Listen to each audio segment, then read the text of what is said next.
Chapter 1 We Go Seeking. All my life I have been looking for a man who has discovered the universal law which lies back of the Sermon on the Mount, and who consciously uses that law with full awareness of its meaning and full obedience to its principles.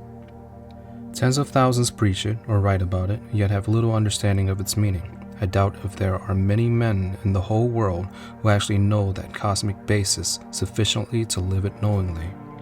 If I can find such a man, I thought to myself, he would be so cosmically aware of the light of God that he would know the spiritual cause of all effect. Such a one would be a super genius, for the hidden secrets of the universe would be his. He would see the universe as a whole and know his relationship to it and to God. All knowledge of cause would be his, and also the power to use it. One day, Dr. Alexis Carrel sent word he wanted to see me. The world is facing an awful crisis, he said. The very future of humanity is at stake. Mankind can be saved only by a group of men who are so centered in God at the source that their wisdom is a part of the all-wisdom, and therefore so conscious of the cosmos and so integrated at the center that they will be able to think clearly in many fields and not be limited to one field alone. Such a group of men, if they could find each other out and share their wisdom, might be able to chart a course that could save the world. Can you help me find such men?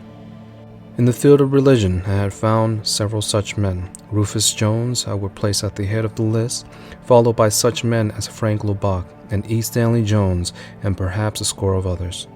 The fact that all these men are so humble that they would shrink from making such claims for themselves is added proof that they deserve this honor I would here bestow upon them.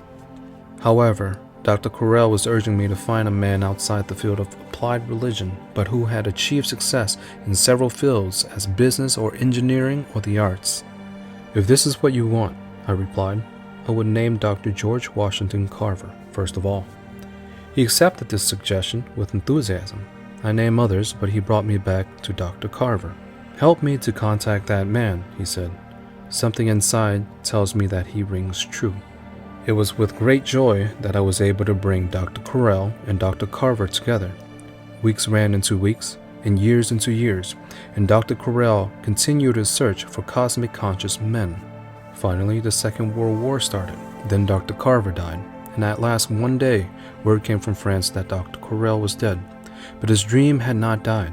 I am still looking for men who are so conscious of the spiritual source of all creation that their wisdom is a part of the all-wisdom. Find that man, an inner voice kept saying to me, and you will find an inspiration for all others who wish to prepare themselves for more creative living in an age like this. And then, by the goodness of God, I was led to that man.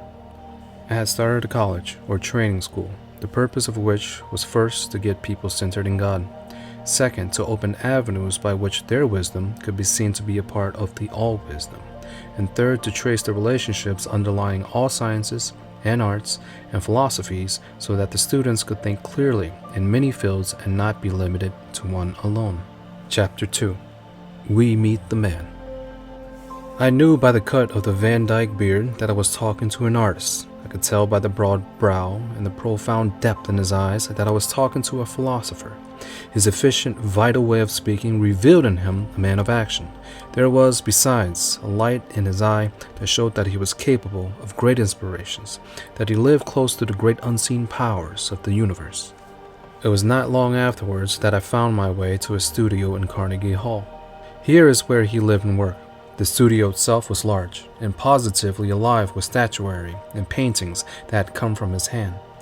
There was a lifelike bust of Thomas Edison, which was the first piece of sculpture Mr. Russell had ever done. Further on were two busts of Franklin Roosevelt, one made before and one after Pearl Harbor. The latter had just been recently unveiled in Hyde Park, and replicas of it sent to every member of President Roosevelt's last cabinet.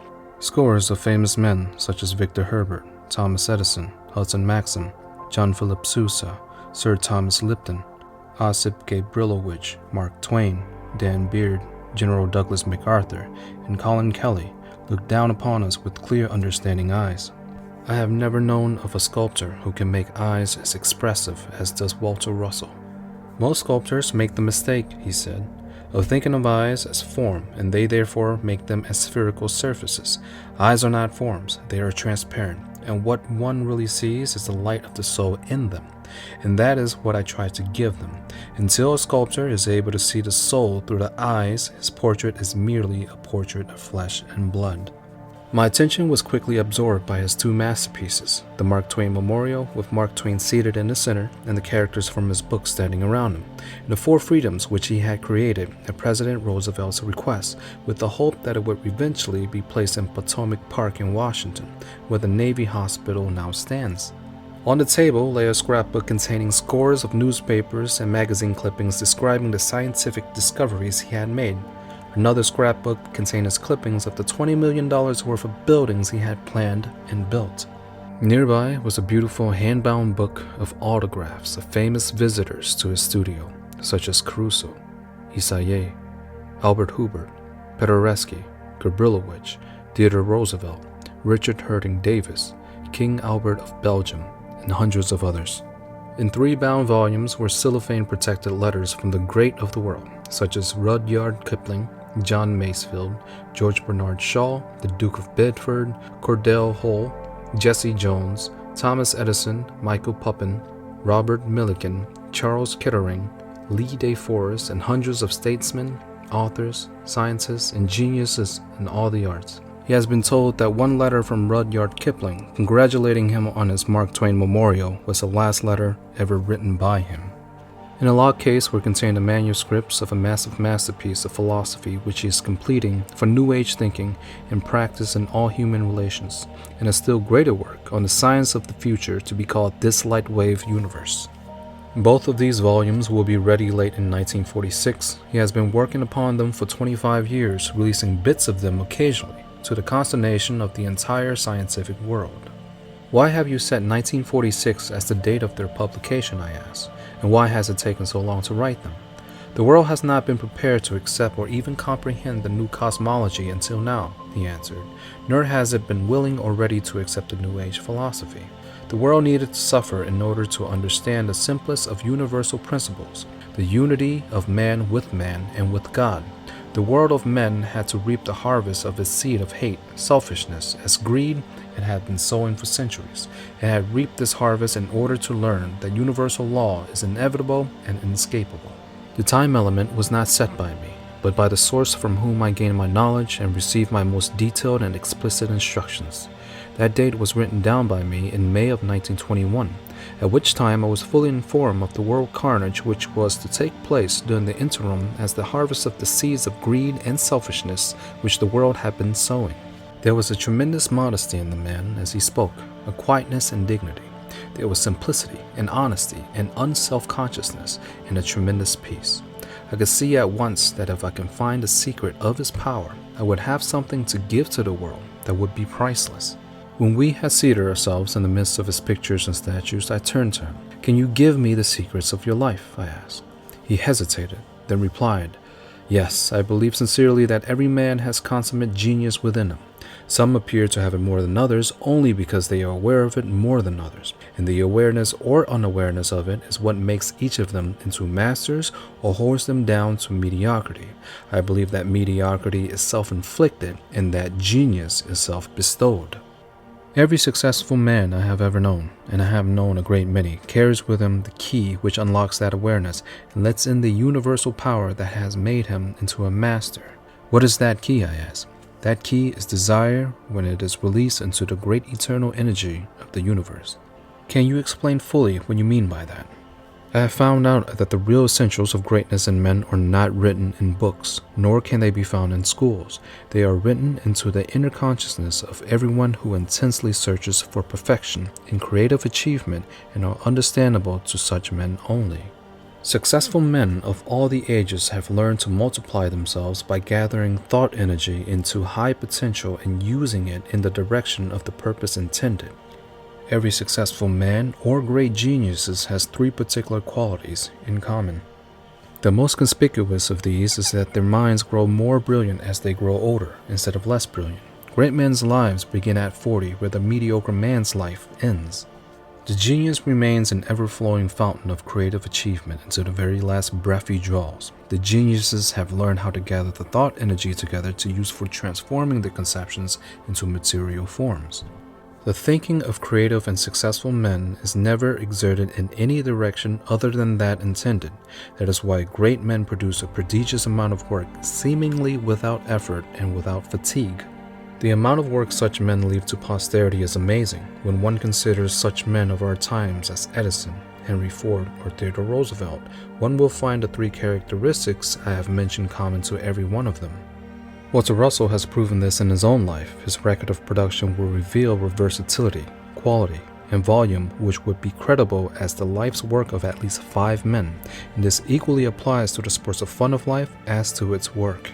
He claims that he has never known fatigue while obeying the law, but when he does break it, he feels a sense of guilt in discovering the slightest evidence of fatigue which tells him that he has broken it. "Do you mean to say you never get tired?" I queried.